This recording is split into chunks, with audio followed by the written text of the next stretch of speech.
All right, we'll call the meeting to order and we'll seek a motion to approve the minutes of the regular meeting of December 12th. So moved. Second. All in favor signify by saying aye. Aye. Opposed, same sign. Aye. Motion to approve the vouchers totaling $584,793.60. So moved. Second. Second. Motion and second. All in favor signify by saying aye. Aye. Opposed, same sign. Item 3 would be individual vouchers A through G. If there's any that you would like to look at, we can pull those out. Otherwise, I'd look for a motion to approve individual vouchers A through G. I move we approve A through G. Second. Second. Second. All in favor signify by saying aye. Aye. Aye. Opposed, same sign. Aye. Item number 4, the October and November financial statements, looking at 23 revenue and 24 budgeted revenue. This is an item I think that as we get further into the agenda, we talk about CFO services. This is just an exercise that I think is beneficial. I don't think we need to get very deeply into it, but what I would start looking at here is, for example, and there's explanations to these, but we just need to understand them. But when we look at income in 2023, we had over $4 million in federal operating grants.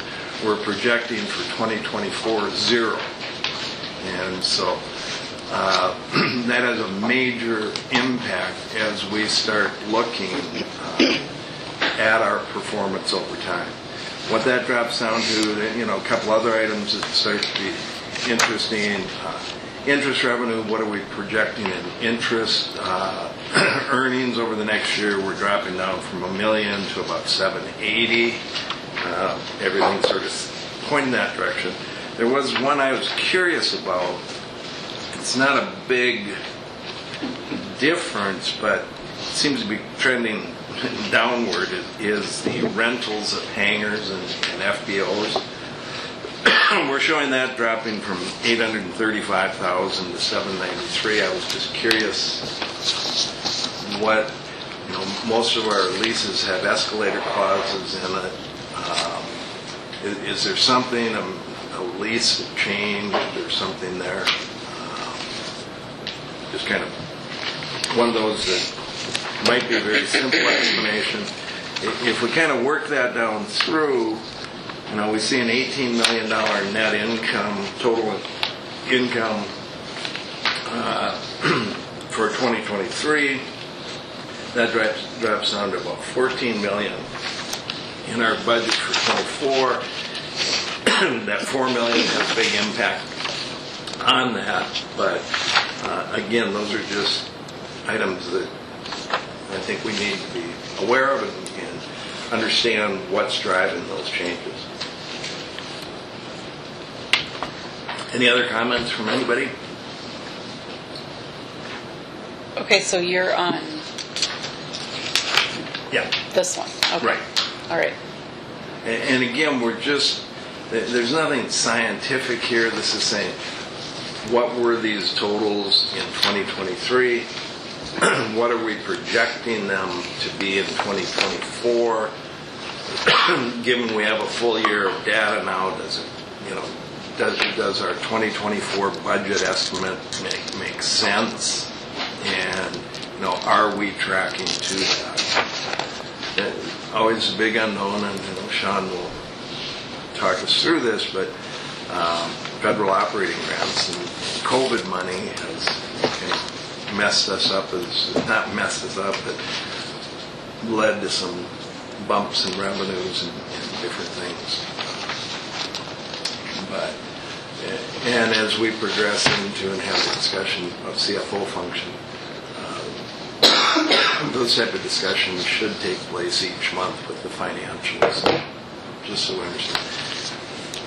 Rick, I know you typically weigh in on are we on track and where are we? So we now have year ends, and we can kind of look at that.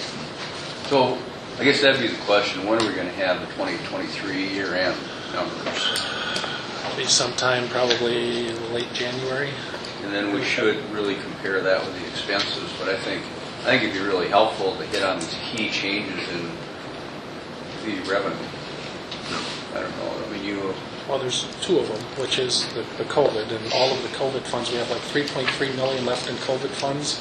One's in the development addendum, and we've submitted the reimbursement requests. where is that on here, Sean? Well, it'll be from the top operating. I mean, I'm just saying on this statement, Yeah. rather than generalities, I'd like to pick those that are, 20 grand different or whatever that affect that. Obviously, that 3-4 million from COVID, you take that out. It's right at the top of about 4 pages in. So all of our On COVID this? money no, it's in the October financial or November financials. Yeah, I'm looking at this. So that's not 2024. No, this is 2023. Well, that was my question. How does 23 compare to 24?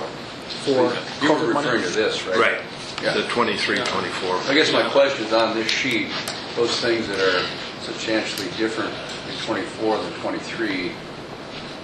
Again, we don't need to go through that now if we're not prepared to. No, I'm prepared for it because it hasn't changed in all the other meetings we've talked about. COVID money is what is setting the budget apart. That's accounting for about $4 million in the swing in revenues over expenses. Right. Okay, there's no COVID money next year because we will. How about the hangar rental fees that the chairman talked about? I'll check on that. I don't What know was that? what. What's that difference?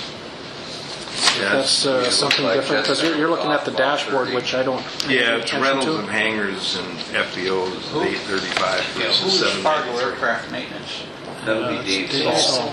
So what That's number are you down looking at specifically? $20,000. 363. Yeah, that's not Here. making Only any sense. 9,000. What is that? 363. On the, Yeah, I don't pay any attention to the dashboard. Yeah, it looked to me like This is the that's off. comparisons. Jet Center's off. and this is just Yeah, all estimated those for rents, all our 23. rental fees have gone up. It should be. Yeah, and it's not a big number, but it's again just those trigger points that I think I high will rent take a look people are at that. bailing out. moving to Minnesota. They are. Yeah, I'll take a look at that. Well, good I think the biggest portion there is what you see is in Fargo Jet Center. Yep. Okay, Sure. That's where the difference is. So whether or not they're going to, What is that? the biggest difference there is that we changed the fuel flowage fee in 2022 to be effective in 2023. Went from 2 cents to 4 cents. So that's where the biggest change is going to come. So will they track with the same amount of fuel in 2024 as they did in 2023? Don't know. That's on this. So we're estimating less fuel sold in 24 than 23? What number do you want it to be? Well, I think we Yeah. want to be realistic, but I don't know if...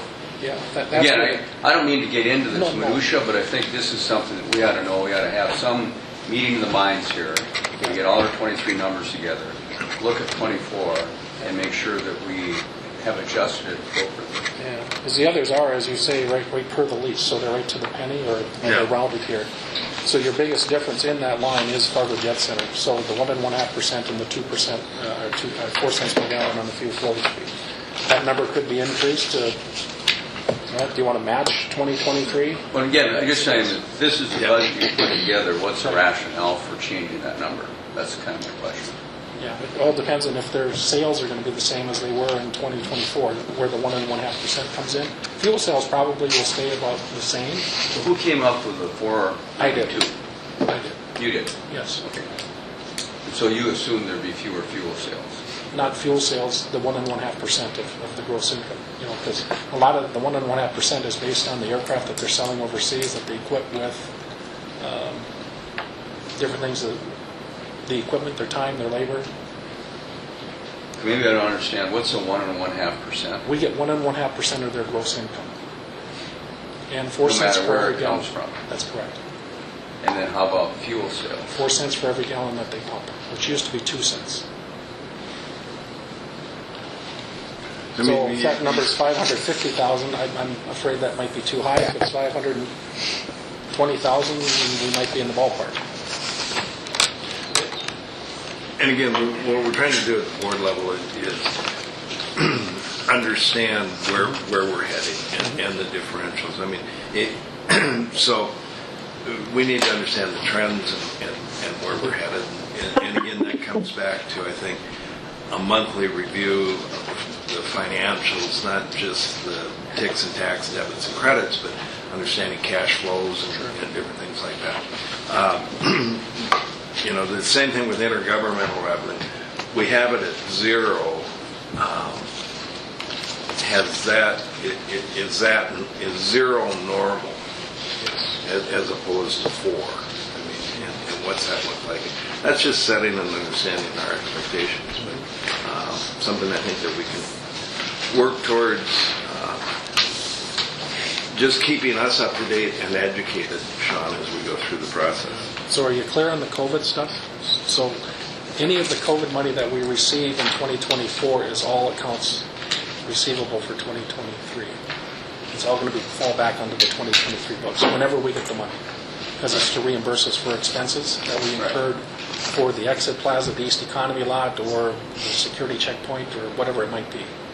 Some will show up in operations, some will show up in the 563 construction account, wherever it needs to go to be reimbursed.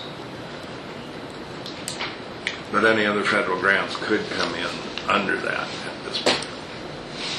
Well, the other federal grants will show up in the 563 accounts, so Right. whether it's for the terminal project or what we have, it's in a different account.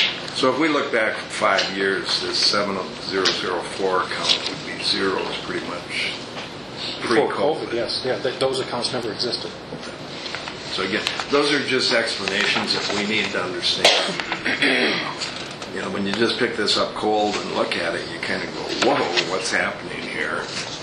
And it's just helping the board gain an understanding as to the functions. The other one on here is interest, so I just calculated now in 2023, we're a little over 1.2 million in interest. Well, when the budget was put together in 2022, mid-2022 for 2023, interest rates were less than 0.5% or 0.3%. Now interest rates have come up significantly, so you'll see another bump in interest rates. It'll be a little over 1.2 million for all accounts.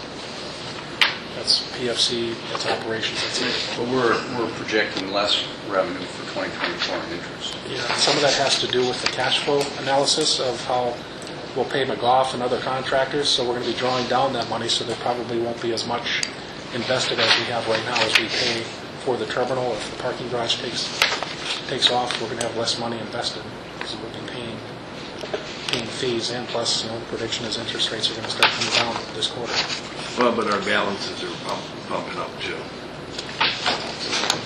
Again, this becomes treasury functions under our CFO program as we start to try and understand that, make those adjustments.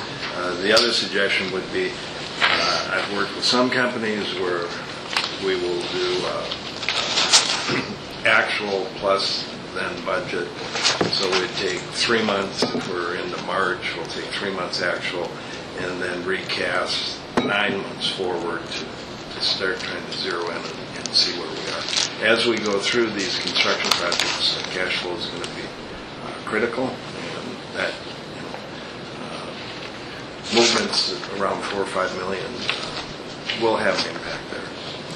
I'd just take a motion to receive and file this as we go forward, but again, we have this discussion. I just have one question. I'm looking for the revenue that we generate from Clear Channel. Would that be under miscellaneous income So and miscellaneous advertising? Advertising, 1,003.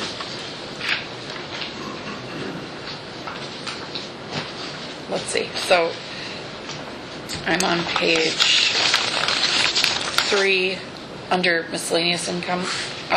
Would it be 7004-3070? This one? So our revenue for the year is projected at 50?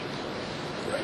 And there's another quarter to report. So in January, they will send us the fourth quarter of 2023 revenue, and that will show up in the final 2023 financial report. It's accrued in here, though? It's estimated. It's estimated. Okay, yeah. These are just estimated. Yep. Okay. Thank you.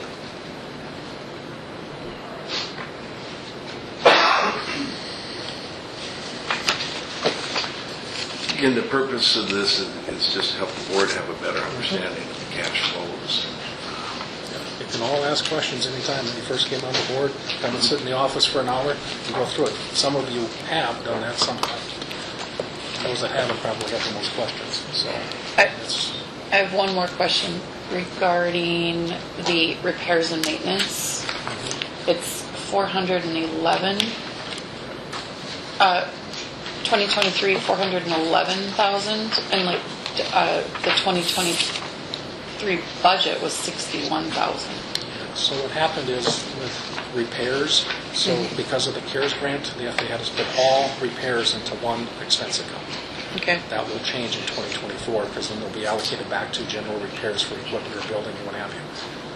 If it was repair, it was eligible for CARES, so therefore we were required to put it all into one account. Okay. So All right. Thanks. It was just a Okay, any big- other discussion there? big jump. Thank you. Yeah. We have a motion to receive and file the report. Motion. Second? Second. All in favor signify by saying aye. Aye. Aye. Opposed, same sign. if you want to spend time on this, just come into the office. You'll be amazed at what you learn. There's a lot here. Yeah. Well, and again, Mr. Chairman, I think when we get 23 and we need to Yep. put this all together, it seems like we've got a lot of different parts here that we need to figure out. But I'll sit down, Sean, come in the office and do that. Yeah, we've been slowly evolving a dashboard that I think is probably more appropriate at the board level than full detail of all accounts. So that's what we've been working towards here. Again, I think as we look at our CFO functions and treasury functions, that can all be incorporated into this. So. And I see that, like the online or the one that you emailed, Joan, has page numbers, but I do think it is helpful if we have page numbers as we reference different totals if we have the page numbers on these sheets as well. Item number 5, Bank of North Dakota loan resolution. Keep circling that one. Mr. Shockley is on and Stacy. So I guess, John, I can start. I mean, really nothing has happened since we exchanged the last round. I think the last response from the city was November 22. But we do have meetings set up with both entities to walk through and see if we can have agreement on that resolution and get the city to pass it. And John, I'm not sure, do you have anything more to add?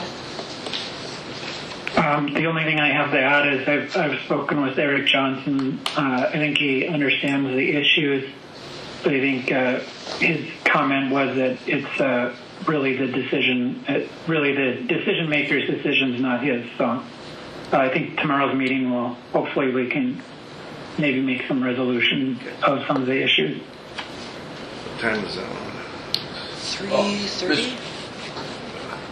Mr. Chairman, what is the issue? I guess my understanding is that there was language inserted that said we had to start the parking garage first. Now, is that out? Well, I think that's sort of up in the air. The mayor was here for the resolution. I think that maybe you brought the motion about, we're going to go forward with both. And it wasn't that there was an expectation that the parking garage had to start first. And obviously the wheels are in motion of, what's the status of the architectural stuff for the parking garage? Where are we at with the expansion project? So I think that that's what this meeting is for tomorrow. I guess the hope that this board has committed to moving both projects forward, and common sense, the expansion is already rolling. You can see with the new escalator. So I think that hopefully we get the resolution tomorrow. Well, I guess the question is that language in that resolution, Ron? I think it seems like there's this urgency, but there's really not an urgency for it. I think from my perspective, we have the parking garage or ramp. I think we've got that as far as their timetable. And so I guess I'd like to, at some point when appropriate, make a motion that we go with this timetable on this parking garage. Okay, we do have on our agenda the item 7, I think was It's in the resolution. I understood there was a question that we may not do the parking ramp if we don't have funding for the terminal, and that is what has apparently gotten people concerned again. And I went through with Tom on the whole terminal expansion, and I quite frankly am very concerned. There's about $153 million for the expansion, there's 100 that we haven't gotten any commitment for. And so I guess I'm not in a position to say, yeah, let's just go full steam ahead with the terminal until we know where that other 100 million is coming from. So I guess if that helps clarify things, I think we can go through this timetable. I remember that we voted on going ahead with both the terminal and the parking ramp, but I don't ever recall doing the parking ramp first. Yeah, well, and it doesn't really, again, it doesn't matter. I mean, you can't take money from the terminal and put it towards the parking ramp. Correct. And of the money for the terminal, there was really only, I think, there was 21 million of cash used for the terminal. And that was to be reimbursed from the per passenger payment going forward. And maybe... Yeah, I don't know if that's been changed yet in the model. There was the entire 40 million from the Bank of North Dakota. That's not what we presented to. That's not what we presented to Holden's office. There was the 40 million from Bank of North Dakota did not apply to that terminal expansion. That's correct. So there was none of that Bank of North Dakota money, that 40 million, or of our $56 million in cash. That wasn't part of the terminal expansion. There was $8 million, I think, an $8 million loan. Will you have it there, don't you, Sean? Yeah, I mean, this was a best case scenario that Tom had put together. Out of the 154.9 million, we're relying on 80.9 million in federal funding, which of the 80.9 million, 22.7 million is through passenger entitlements, bill AIG, which we're going to get. And then the balance, AIP discretionary for the apron, that's a competitive grant. There's no guarantee we'll get one penny of that. There's 27.1 million in bill ATP money that we're waiting any day now to hear if we're going to get any money out of round 3. There's no guarantee we'll get any of that. And then they showed 44.3 million from the state, which is also a competitive grant. There's no guarantee we'll get any money from the state. But the Bank of North Dakota loan is used to cash flow the terminal building and I assume then the parking garage. So there's 98.2 million in It's not funding. accounted for That and is not correct. committed for. Which is for the shown terminal. on everything for the last year. Well, I understand that, Yeah. Sean. I went through this with Tom, who's done these Correct. numbers, and, you know, this federal money is going to trickle in. It's not going to come all at once. Correct. A lot of it's competitive. Some of it expires in 2026 if we don't get it now. So I guess I look at it as I have a lot of unanswered questions on where our money is and when it's coming in for the terminal expansion. I don't have those questions on the parking ramp. That's Well, one thing in Commissioner Strand, I guess, here's how we got here. The Bank of North Dakota loan requires a guarantee from the Fargo City Commission that if we can't pay back the loan, the city will levy a mill levy to meet the debt service of the debt we've incurred. And or they could take it out of reserves. This first started when Mr. Shockley raised the point, well, if they take it out of reserves, the airport should still owe the money back to the city if it came out of city coffers. The question became, if a mill levy is put in place to make the payments, would the airport owe the money back to the city when the taxpayers, in essence, paid it? And so we started to kind of wobble on this. The thought of the city at that point was, if it came back to the city could use it in other manners to reduce the impact of mills. But then it kind of got into, wait a second, we want to make sure that you build the parking ramp, that you don't take the 40 million. And I don't know what the sort of attitude of the commission would be, is if that 40 million were going in just to the terminal with no parking garage. So there, to me, it was saying, show us how you're going to build the terminal. We believe the terminal will create revenues. Those revenues will be available to repay the loan to Bank of North Dakota, and our guarantee will never be accessed. I don't expect their guarantee to ever be accessed anyway, but that's kind of where we are. I think we've really overcooked the thing in that I don't think anybody's trying to dictate methods and means of construction. I think if we look at what's happening here and proceed with this project, we should be able to satisfy the commission that this is where it's headed at this point.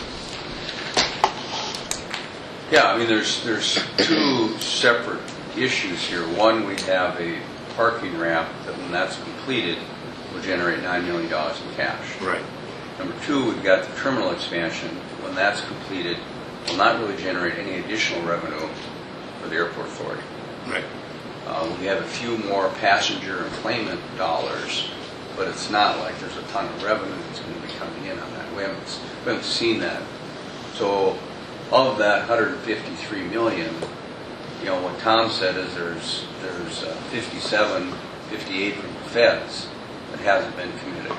Passenger employment, that 22 will probably get. I mean, it's kind of automatic, right? Well, we got 2.1 million in 2023 in PFC revenue, so that comes back to us about 2 to 2.5 million per year, the PFC dollars. Right. Which So is that's- used to pay back. And then we have 40 million that we're expecting from the state of North Dakota that, again, the earliest that would come or be approved would be a year from now. You're correct. And then, and then the local match was we were going to borrow against, you know, passenger employments, and then we were going to have $8 million of debt. So the package for the terminal is in place in our minds, but we haven't gotten approvals from other people. And so I think that's what we really need to. So the third round of ATP money, the competitive grant, we will know hopefully by March 1st of 2024, and then there's 2 more rounds left after that. So we would know by, say, March of 2025 and then March of 2026, if the FAA is going to fund terminal projects. They don't want to get into a situation where they're lending out this $1 billion that they have each year and leave terminal projects, you know, half built. So there's some concern about that. There would also be concern about where are we spending our local cash. If it's being spent on something that's not eligible, that may send a signal to the feds that you don't need our money. So there's concern with that too, and I know Tom expressed that to you when you spoke with him. Well, and again, this is just all as we put the whole package together, because the local cash is the city has dedicated 2 mills property tax to the airport. Correct. And that's the local match, and that's been going on for the last 50 years. And so, but we do have to be careful in matching the sources and use of these funds. And so, I think what I've heard from the city commissioners is they really believe strongly there's the need for the parking ramp. It's got to be done. And in their mind's eye, as they look at the Bank of North Dakota, remember when we started this, the original go-around, the Bank of North Dakota money was only $20 million. And Mr. Berg worked with Bank of North Dakota to move to $40 million. And now all of a sudden, $40 million is saying that's all terminal. I don't see it quite that way. It's all one project. At the end of the day, we have to pay for all these projects to be done, and we have to put together the best way to do it. I think, let's go ahead. We'll go to the meeting tomorrow. Hopefully we can find a way to resolve the issue going forward, and we continue on. I'm sorry. And I think, Mr. Chairman, the question for this committee is, would we go forward if we don't get the $100 million, or in February or March? I mean, these are weird times at the federal level. Yeah. Mm-hmm. And so there's $100 million that we haven't gotten any winks or nods of saying, yes, for sure it's going to happen. And we put it together. So the question is, if we don't get that money, would we still go ahead with the parking garage? And if we would, which I think makes sense, then I think we ought to, again, vote to move forward with this timetable on the parking garage, because capital's there to do it. And that would, quite frankly, if we used it in cash, it would help generate for money for terminal expansion. But I think if we do that, then I think this resolution is kind of a non-issue. But it seems like everyone's been chasing their tail because the city's saying, well, you got to start the ramp first. Well, we've already started the terminal. I mean, it's kind of like we got the city injecting themselves in our decision-making authority, in my opinion, inappropriately. And I think once we've shown the public how the ramp works, how it's financed, I think if we support the ramp on this time schedule, I think the city commission would recognize that and support that. And then from my personal position, I want to know, again, and it was probably just until last week, I didn't understand where this money was all at. And so I really need to know that the money's going to be there as we're going forward.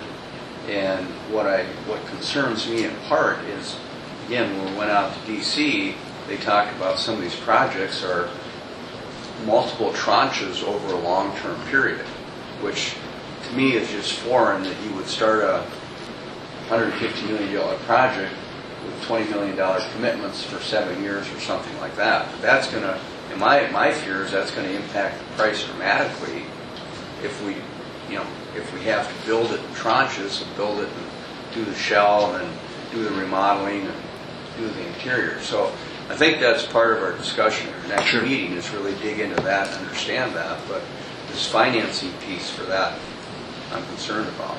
Well, I don't know if Terry's on here very quickly. Do you want to just go through this schedule and Mr. Berg is described?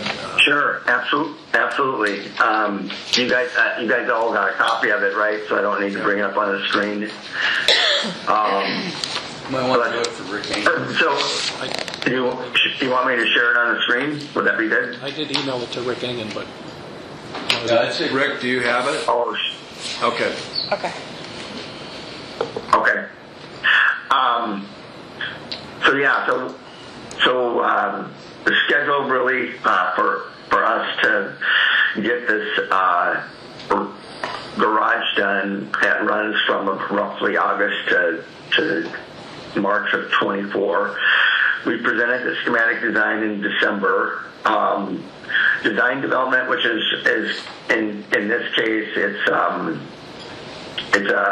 basically refining some of the things that we need to refine to be able to put out a package for the precaster. And you can see that we're looking at a couple of different bid packages. So at the end of January, we'll be done with design development, and then we'll also put out a precast package at the end of January. Part of that is that's going to be a little longer process than a lot of bid packages, and we're also going to be asking that the precasters give us some sort of scaled mock-up of finishes. So we're going to require them to do, a possibly reasonably large slab that has however many 3 to 4 finishes that we're looking at using on it for you guys to be able to look at it and approve it or not and change it. Then construction documents, we're about 50% done, should be about 50% complete. End of February 2024, and again another bid package from higher on foundations and footings, so deep foundations and footings, and that's a complicated one. So you really have to design the precast to know what the weight is so you can transfer it into what your loads for your foundations are. And so it's in sequence, and so that will be a big package going out in February of 2024, at end of February. And then basically we kind of wrap up architectural, mechanical, electrical, plumbing, landscaping, and I'd assume most of the signage, or at the very least a good portion of the signage for construction documents ending at the end of March of 2024. So if in fact funds are available and all the things that we're talking about, the idea is to start construction in June of 2024 with a 12 to 14 month time schedule that has to be ironed out yet, depending on precasters and whatever. Well, part of that too is so both of the precast and the deep foundations are a kind of a different animal when it comes to shot drawings. They have to actually do engineering and a lot of different things, so it takes them a while to get things done before they can actually start. So, and then the other thing we thought it might be best, May would probably still be one of your peak months, and so we would want to start sometime in June, which, so basically that'd be setting up barriers, scraping that asphalt away, and start drilling foundations, and and get started. So kind of hoping, we're parking cars in there August 2025. Questions?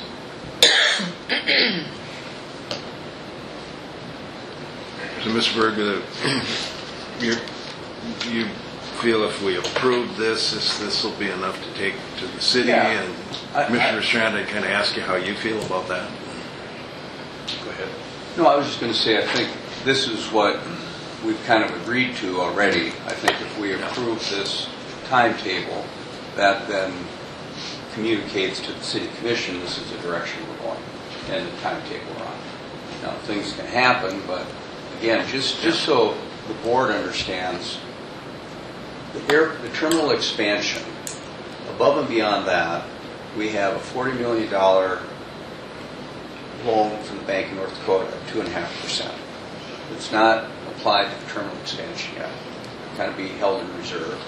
And then just on the balance sheet we have here, we don't want to use it all, but we've got $56 million on our balance sheet. So when we approve that concept of the parking ramp, we assume that we've been borrowing money at 5.25% or something like that. So that was kind of a worst case scenario. So I think this fits our parameters. I think we need to decide how we want to allocate cash and debt and those kind of things. That's not the intention to do that. But again, my thought would be, I don't want the City Commission telling us how we go about construction. We want to do it the best possible way with contractors, and that may be something that's got to be nimble. So my hope was to approve this timetable for the parking ramp, prior to our meeting tomorrow. I don't know what the issue is, really. I see them both as paths forward. You have funding in place for the parking ramp. My sense of your board is that both projects are happening. And my sense of your board is that they'll happen. So you've got the ability to put this package together, and you'll put the terminal together and dot your I's and cross your T's as soon as you can there too. That's my sense of the board. I don't see any desire, maybe I'm naive, I don't see anybody trying to move anything ahead of anything else. It's just a matter of getting your ducks in a row. And knock on wood, we have the state financing to do this, to make it doable and affordable, for everybody's benefit. That's just really a great boon to us to have that backup, that backdrop, to know we've got that in place. So again, I don't know what the nuances of the contract and the resolution are with the attorneys, but I think we're more on the same page than not. I'm hopeful tomorrow we can kind of get this thing put to rest. Sure. I share John's thoughts. That's where I thought we were going, but then I heard some background noise that we're trying to take money from the terminal and put it towards the parking ramp, and I said it can't be done. Cannot do that. So. Yeah, we can't use federal money for the parking ramp. Right. I think the. Mr. Chair? Yes. Mr. Chair? I guess one of the concerns brought by our consultant is if the FAA sees we have money for this other project, the likelihood of us getting federal dollars for the terminal could be reduced or diminished substantially. And I guess that's a concern. I don't know as though we're taking it seriously, but both the terminal and the parking ramp are important. Order of importance, I think, is a question that we don't know.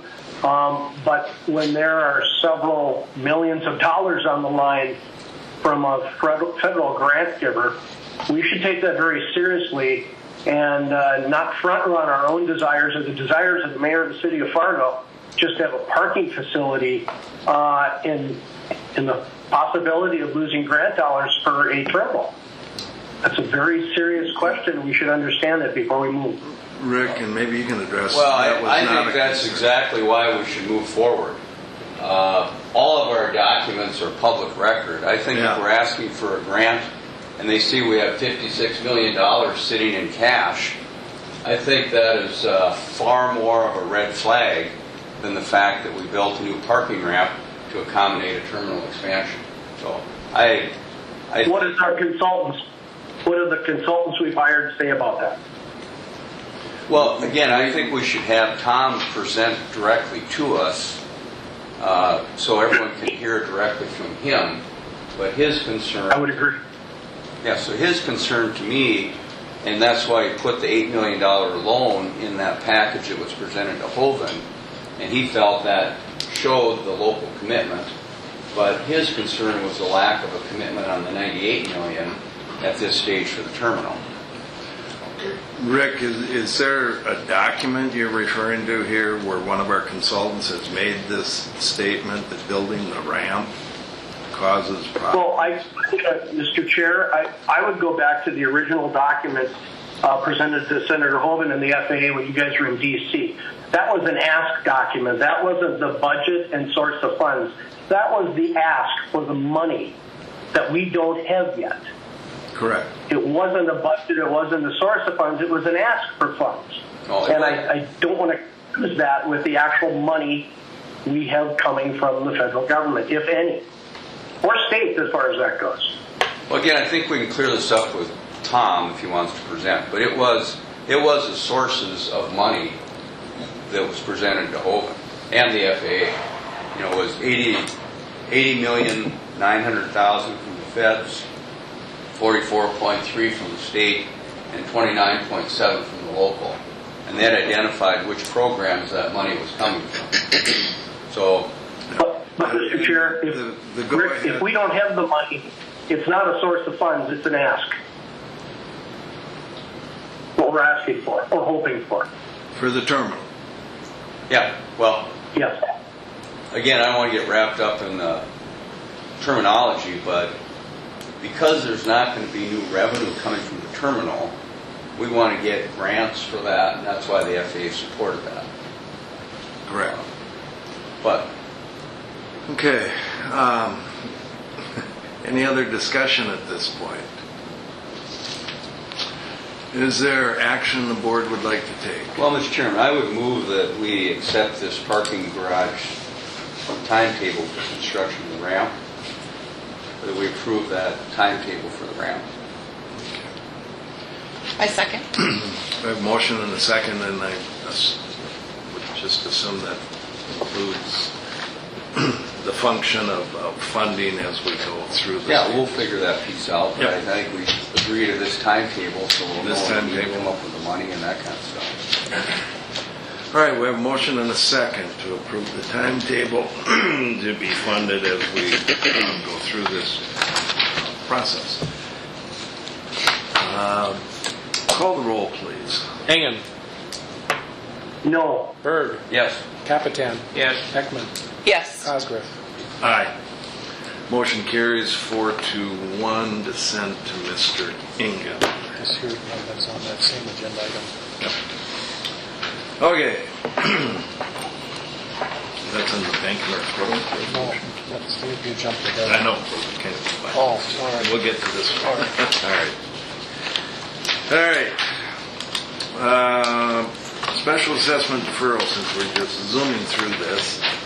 The only update I really have is the FAA did chime in back on December 13th, indicating that the two City of Fargo projects, one was for lighting, one was for repaving, are not considered to be an immediate benefit to the airport, and therefore will not authorize payment of approximately $3 million in specials. I passed that information along to Nancy Morris, and she's going to take that to the city for discussion. And it seems to kind of at an impasse. The city can't forgive the specials, they can defer them, but they defer them with interest. So there's just this ticking, $3 million ticking up interest each year until some point in the future. And Commissioner Strand, you remember, we talked about this quite a few times when we met down at City Hall, talking about financing or different things. And we put the city on notice when we got the special assessment estimates before the project was done that this could be an issue with the FAA, and here we are today. So, A question I have about deferrals is, in your mind, Stacy, do deferrals ultimately come back to you? Or do they go back, is that back in their arena and the can's kicked down the road and the general public pays it? So, to answer the second question, no. But to answer the first, these are 20-year deferrals. And so then at the end of a 20-year agreement, the city could say, airport, go to the FAA and see if now there's an immediate benefit to the airport. And so then the special will be assessed. And it accrues in the meantime? So I'm not exactly sure. I think with interest, yeah. Yeah, the cruise. Yeah, we've got other deferrals that are out there. Some have been renewed. You know, it's basically anything that's special assessed against property that can't be developed in a runway protection zone or runway clear zone. There's no benefit to it. You can't, hook up a water main to it or anything of that nature. Reconstructing North University didn't improve anything for us. The problem here is with the deferrals. The deferrals are meant for a unique situation. The property is being developed. It's getting special assessed roadways, lights, but that property's immediate use can't carry the burden of the special assessment. So they'll defer specials for 10 years to allow that to become ready to be developed and for those specials to come online. And that's why it's done in 20-year tranches. The way it's being used at the airport is just sort of continuous, kicking it down the road.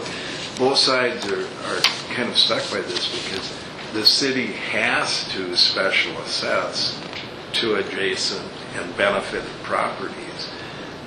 And so the city is on one side of this sort of position is they have to do it, but the federal side of it says, well, we won't accept it. And so it has been just kicked down the road for a number of years. I don't know what the end result is. Well, this is nationwide, so Yeah. we're not unique. This is nationwide between cities, counties, airports, and what have you. And airports that have paid, and then when the FAA came back to say that wasn't allowed, you have to remit the federal funds that you received, and they forego any federal grant until it's resolved. So My sense is this is no surprise. it shouldn't be. We've had this discussion before. It's not new. It's a continuation of what we've seen in the past. That's my sense of it. Is I'm sure they'd like to have this paid, but they also know that the reality is that they won't approve it. We're caught between a rock and a hard spot. So We'll pay every penny the I FAA think we're all tells us kind to. of right where we're at. Right. But And there's another project that we got wind of is up here. So we own the property, of course, inside the fence, but the city wants to improve this road with curb and gutter and street lights. Well, the same thing's going to be in place there. This isn't a runway protection zone area. The Guard probably can pay their specials if the city assesses them. But it's another thing where the city's going to spend all the money, but we have no authorization to repay it. And that project, I think, is going to start this summer. And this one's on 20, going north there? Yeah, so the reconstruction of North University Drive, and then the street lighting is all the way on County 20 or 40th Avenue North from University to Old 81. Maybe somebody will try to figure this out. But I mean, when you look at, is there benefit to having the road and street lighting through to the airport? If you say, well, no, that's in runway protection zone, then where does the where do you start interconnecting streets and say, well, okay, the airport, And I'll just add, the city did come back with the special assessor's office and say, we think that there is a benefit with both of these projects because now our airport users have the lighting and the roadway to come in, park their cars, and get on an airplane. Yeah. And I'm not going to speak for Sean, but that's just where we want FAA guidance. And if the FAA, like 19th Avenue, I don't remember how much that cost, but obviously there's an immediate benefit to having 19th Avenue North reconstructed. And Sean, I think you actually walked the check down to the city. Yeah. Like if we can pay them well. Yeah, and that was that. I guess at this point though, let's just keep working with them and try to find what would be the solution there.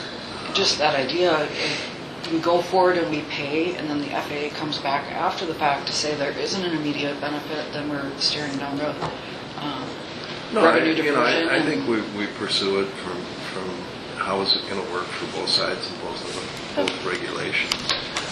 But we seek a solution for it. One of the commissioners asked me, are there other revenue sources?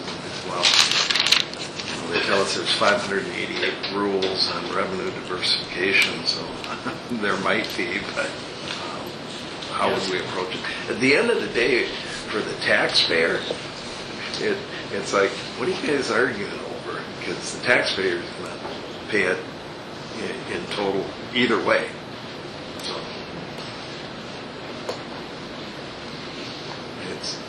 all right. Thank you for the update. Passenger terminal expansion parking structure number 7. We kind of did part of that. We do have the proposal fee for architectural engineering from TL Stroh and fixed fee of $185,000. Do we have approval of that process and that fee? We need a motion to approve that. So moved. Is there a second? Second. All right. Anticipating approval here. All those in favor signify by saying aye. Aye. Aye. Opposed, same sign. No opposition. The motion is carried. Mr. Chairman, on that first part of that, the financial analysis of passenger terminal, Yes. we should keep that on the agenda, I think, and have Tom present this so Sure. we're all up to speed, at least by our next meeting. Yep. Okay. All right. Number 8, Ide Bailey and CFO Services. Mr. Chair, where do you like us? Oh, you got to stand at the star right here, next to me, seriously, so you can be on camera. So right here. Yeah. Okay. And good morning, everybody. I'm Chad Flanagan, market leader with Ide Bailey. We're here with Reed Mattson, partner in our OMS services. Tana Osson is with us as well from that team. So we're glad to just talk a little bit this morning about CFO services, how we work with clients. I've gotten a chance to work with some of you on the parking ramp and terminal expansion projects and the financial analysis. And as we've had conversations, just understanding the complexity of what you do is going to increase over the next few years. So really for today, just wanted to talk a little bit about that. Things like reporting, dashboards, getting you the information in these meetings that really help. I think the timing of the funds, the expenditures, those kind of things are really going to be big dollars moving around. And so we would like to talk today just a little bit about how we can help with those. So I'm smart enough to invite the people that really do this work and then hand it over. And so Reed, if you could just talk about what you do. Thanks, Chad. So I'm Reed Mattson. I'm a partner out of Fargo, oversee our Midwest offices, and work closely with our team of individuals.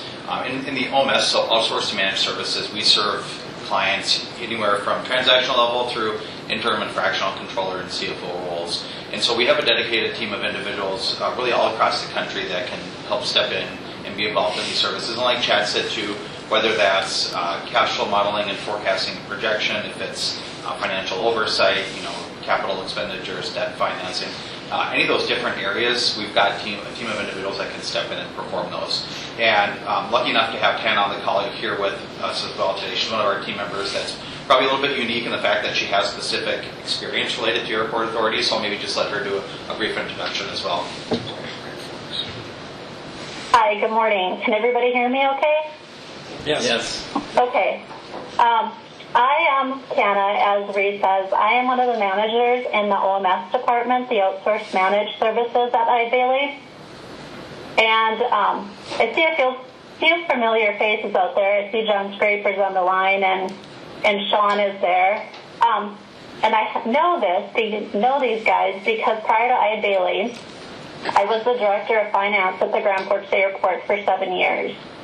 And I left there in the spring, summer of 2021. So while at the Grand Forks Airport, as I said, I was the director of finance. So it was the financial reporting, the day-to-day, the monthly internal, external reporting, working with surplus funds, the long-term debt portfolio, budgeting, which consisted of the general and the capital improvement plans.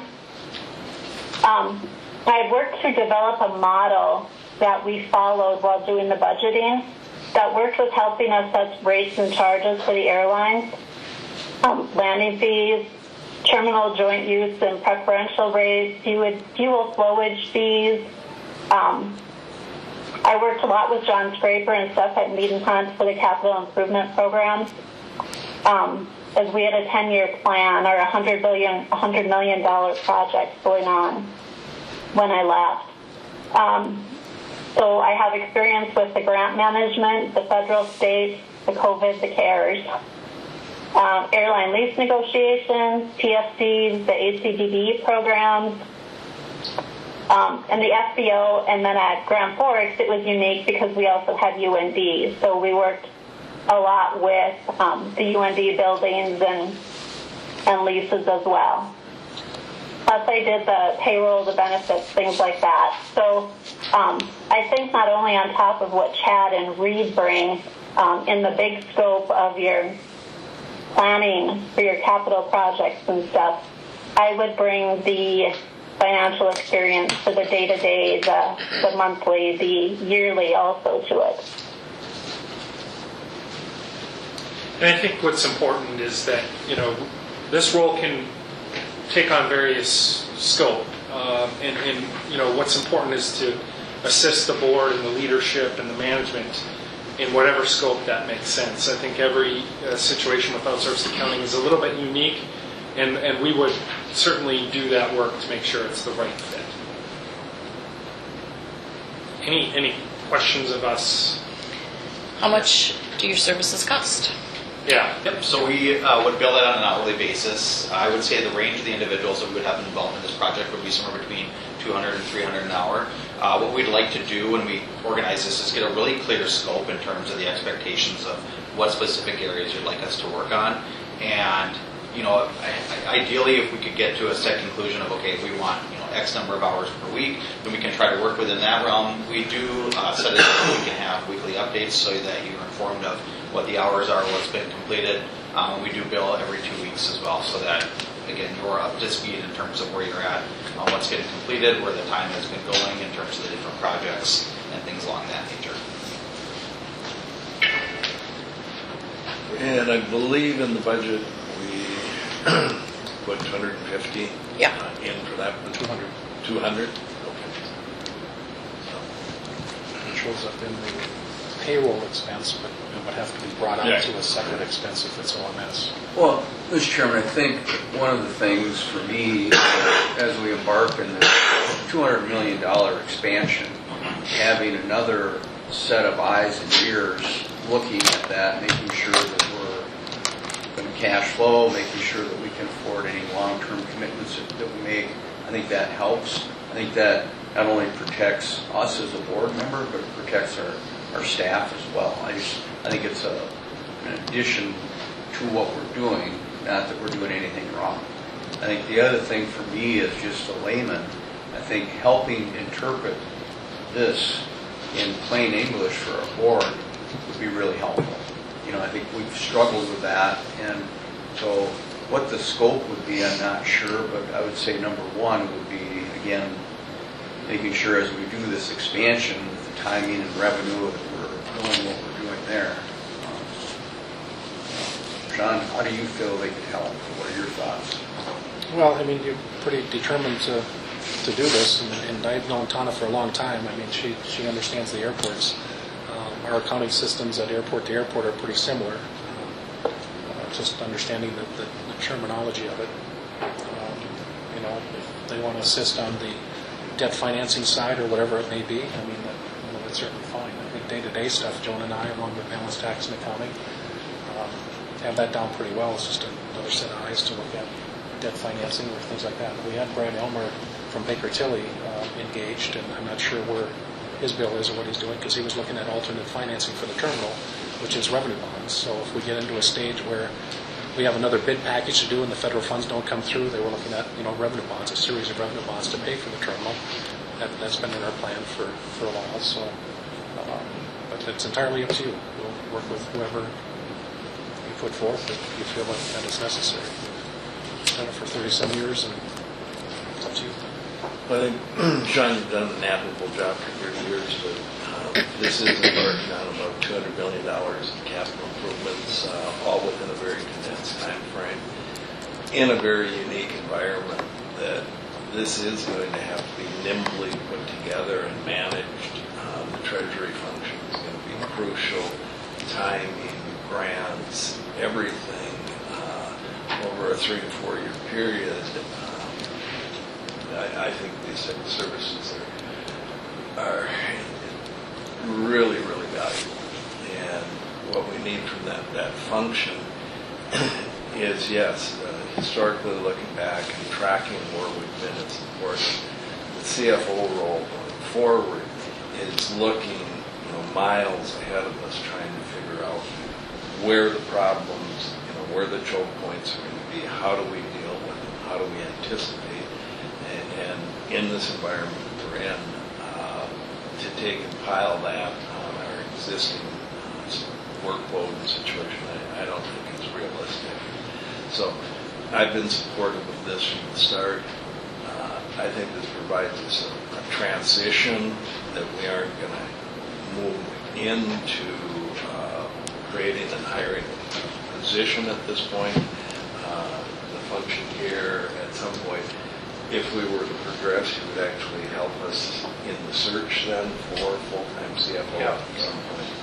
So I think, given our time frame, where we are right now, this would really put us in a great position and provide additional tools to staff to work with and refine all of these things. It's only going to get busier as we go forward on all these. Well, I'd like to say too, Mr. Chairman, I think during trying to get their arms around this whole parking ramp, Chad and I were very helpful in utilizing all the people that we had in place, not replicating work that's already done. And so I would see that going forward, that working with you was important, working with different people, not replicating or duplicating work, which is helping kind of coordinate that. So thank you for that. What's the next step? We could certainly put a specific scope together. I think we'd have to have conversations exactly about where that time should be spent, how much time what the investment is. Yeah, I think I'd probably want to have another discovery call too, just to discuss through maybe a little bit more of the cash flow forecasting. We've actually got an outsourced team that we call BP&A, so Business Planning and Analysis, that utilizes the cash flow software to project out long term, whether that's not just a P&L projection, but a cash flow projection. So as we talk about the things that you've discussed today, revenue coming in different tranches, some of the impacts that you have on pulling levers, adjusting fees, the software has the ability to put some of that in there and then update for a future period of time. And so that would be something I think that we could put in there too. That's wouldn't be an initial discovery call, but something that I think could be beneficial to you to look at as you're making some of these changes, going through some of the assumptions and planning out ahead in the long term. The motion we'd be looking for is to engage in the process start with the scope of work and work through that, have that approved, move forward with this. First of all, I want to like to say that I think Sean and his staff have done an admirable job in doing what they've been doing for the past 20 plus years, and before him, Joe and I did it all. We didn't have a CFO, and yet look at what we got. Absolutely, yeah. Yeah, so I'm a little caught in between whether we need a CFO. If we do need a CFO, it's on a temporary basis. I'm totally against hiring a CFO. I mean, after the airport is built, what's that CFO going to do that Sean and staff can't do already and haven't been doing? So This might give you the way into. I'm a little bit both sides reluctant of it, at this point. that this would be a contract, and so it would have to be looked at. If it helps Sean out and he's for it, then I'm game. But otherwise, I don't know. I'll tell Rich Steen that too. Mr. Chair, Yes. does this require an RFP as the dollar amount would cross the threshold? It'd be personal services. Your services contract. But is it a contract? Yes.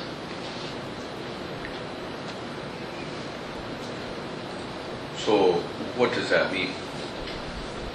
Board can engage, we could go out, request for proposals, or we could take this proposal and go forward with And again, just kind of from my understanding is you've got more work to do to figure out how you can benefit us. I think to some degree making a motion to commit to saying, yeah, we want you, we really need to know what you're going to do. So I think it might be just a little premature for that, but I think if you can proceed with that, I think that would really be helpful for us. And then the way I understand this is not a long-term commitment. It's something that we obviously want to have a long-term relationship. If something changes, do we have like a termination clause for either party kind of? Yeah, the legal letter is an annual engagement letter, but there is a 30-day termination clause for either party. Right. And if it was something where you wanted us to stop work, we can stop work at that point in time too. Well, I mean, again, from my perspective, I would, like us to proceed with that, not necessarily vote to say absolutely you're a person, but let's.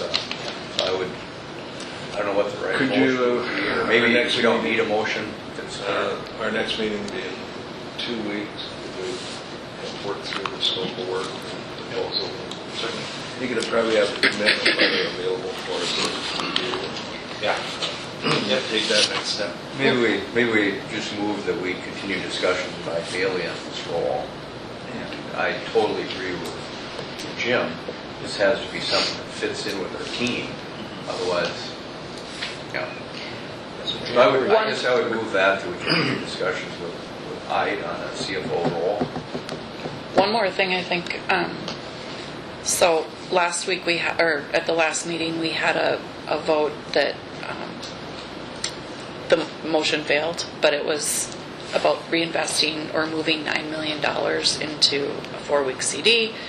And I think that as we make sure that our money is working for us until we need to spend it, that's also really important for us as a board to have guidance in that area.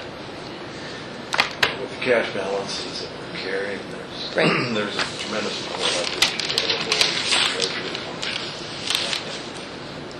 Yeah, I think that absolutely can be part of this.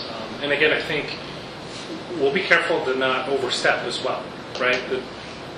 It's to support leadership in the role, provide the right information, ask the right questions. And so each project is unique, and we would work hard to fit that. And I do appreciate that Bailey has already been working with us. So you probably have a greater understanding of some of our challenges. Okay, we have a motion and a second. What's the motion? The motion is Continue to work with I. continue to work with I. The next meeting, January 23rd, would be to bring back their scope of work and draft contract for us to look at. Go along. Did you make that motion? I can second No, it. he did. Or, what? Yeah, yeah. I can second it. Okay, we have a motion and a second. Call the roll, please. Engen. Engen. Berg. Yes. Capitan. Aye. Ekman. Aye. Cosgrove. Aye. I think that was Mr. Berg. Or Ekman, or Engen. Engen, I'm sorry. All right. Thank you. Chair? Thank you. Mr. Chair, one question. What did we spend with Eide Bailey in 2023 for their services that were similar to what is going to be done? We didn't engage them in CFO services. We engaged them in financial analysis services for analysis of the parking ramp. Sean, I don't know what that total is. One invoice was under 5, and I think we just paid one for 11. So, yeah. So about it'd be 16 and 16. change roughly. I assume there's another invoice probably coming through December. No, shouldn't be much. Okay. We mostly caught up on the last invoice. Thanks, Jeff. You okay with that? I couldn't hear a word. Go ahead. Repeat, please. It was roughly about 5,000 for one invoice, or just slightly under, and then we just paid one for around 11,000. Did you hear that? Yes, I And did. there may be another smaller invoice coming for services rendered since the last 11,000 invoice. And that is for just analysis on the parking ramp. The 11,000 one was yes. The first one was assistance with a document related to parking, yes. I would Okay. say All right, thank you. the last one also was working with Leibowitz and Portman on the 5-year projection Yes. cash flow. Correct. Yeah, and that's still underway, yes. Thank you. Okay. South GA light fixtures. Item 9 we already dealt with. So, thank you. Thanks, Jerry. Yep, South GA, so Andrew is here. This is to replace the incandescent bulbs in the South GA area, another energy savings in conjunction with the overall electrical improvements that we're doing on the airfield that Joel Kath presented to the board a few months ago. So this is a Sourcewell contract. There's 3 quotes that we obtained, and recommend Sourcewell for $46,518.80. Questions? Is there a motion? Motion. Second. Second, motion and second. All those in favor signify by saying aye. Aye. Opposed, same sign. Item 11, construction and security update. I don't know if we really Don't have have any. anything. November was another record month. Outside of that, I guess we're probably in good shape. Motion to adjourn. Can I? Oh, yeah. Okay. So I was serious about our sound system. Yes. I have a very difficult time hearing Sean, and I don't know what to write. I guess I would just direct our staff to, get someone to give us, give a couple people an RFP, because if we're going to allow people to be remote, we need to hear them. And when someone stands there and speaks, you just can't hear them at all. So if someone's presenting. So I think a lot of you've probably seen better systems, but we ought to improve our system. So I guess I would move that we investigate upgrading our remote sound system. We have a motion. Is there a second? Second. All in favor signify by saying aye. Aye. Opposed, same sign.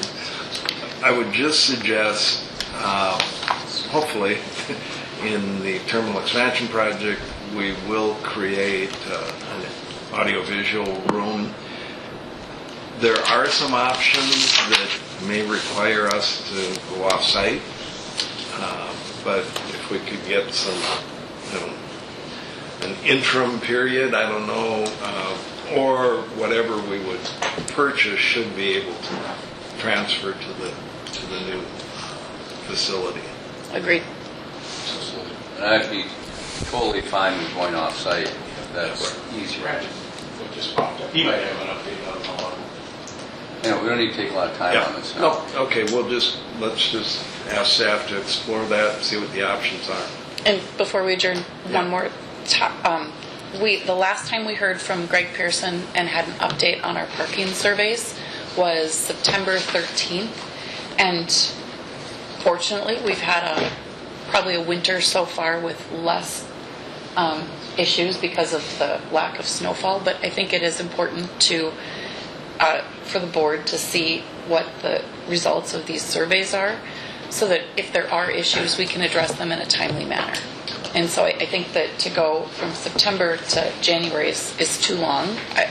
And the last time, I think he just emailed it to us, which was fine. So maybe like a monthly update would be valuable. He'll have the other survey ready for us. I think it's probably this week for the in-person survey we did on parking, where they ask you the questions as he's about the escalator.